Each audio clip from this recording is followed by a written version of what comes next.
সুপ্রভাত বন্ধুরা, সকলকে জানাই শুভ সকালের শুভেচ্ছা। তো আজকে সকাল সকাল চলে এসেছি সবজি বাড়ি শাক তুলতে।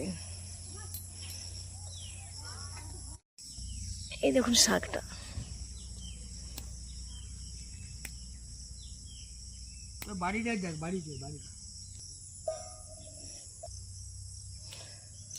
এক গ্রামে এক গরিব কৃষক ছিলেন,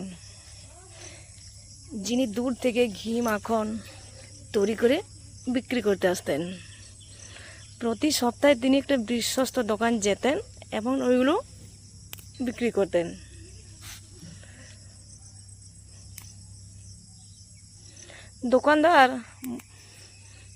দোকানদারও ভাবতো যে কৃষকটা গরিব, তারে কোনো কিছুর মাপামাপির প্রয়োজন মনে করতো না, ওই কৃষকের কাছে ঘি মাখন নিতেন। ফলে ওদের মধ্যে একটা বিশ্বস্ত সম্পর্ক তৈরি হয়। হঠাৎ দোকানদারের কি মনে হলো যে ঘি মাখন ওইগুলো একটু মেপে দেখা উচিত। তো যখন তিনি মাপতে যান, তখন তিনি দেখেন যে 1 কেজি মাখনের মধ্যে 900 গ্রাম আছে, মানে 100 গ্রাম কম আছে। তখন দোকানদার খুব রেগে যান। পর সপ্তাহে কৃষক যখন আসেন দোকানে, তখন দোকানদার বললেন যে তোমাকে আর আমার দোকানে আসতে হবে না, কারণ আমি তোমার সাথে ব্যবসা করতে চাই না। তখন কৃষক বললেন, কেন ব্যবসা করতে চান নাই? আমার অপরাধ কি? আমি কি করেছি? না, তুমি আমার সাথে বেইমানি করেছ।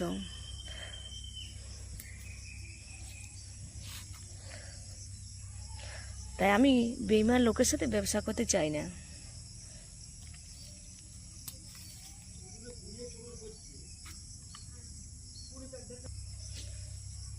আমি তোমাকে বলি যে 1 কেজি মাখন দেবে, তো 1 কেজি মাখনের টাকাও তুমি আমার কাছ থেকে নিয়ে যাও, অথচ দেবার সময় কিন্তু 900 গ্রাম দাও, 100 গ্রাম কম। তখন কৃষক একটু হতভম্ব হয়ে বললেন যে আমার কাছে তো অত টাকা নেই, তাই ওই যে মাপ করার যে পাথর থাকে না, মানে ওজন করার যে পাথর থাকে, সে পাথরটা কেনার মতন আমার কাছে টাকা নেই। তাই আমি প্রতি সপ্তাহে যখন বাড়ি যাই, তখন আপনার দোকান থেকে আমি 1 কেজি চিনি নিয়ে যাই। তো দাড়িপাল্লার এক পাশে থাকে চিনি আর এক পাশে থাকে মাখন। তখন দোকানদার কিন্তু চুপ হয়ে গেলেন। তো কি বুঝলেন বন্ধুরা, মানে কর্ম কথা বলে আপনি অপরের সাথে যা করবেন, ঘুরে ফিরে আবার আপনার কাছে ফেরত আসে।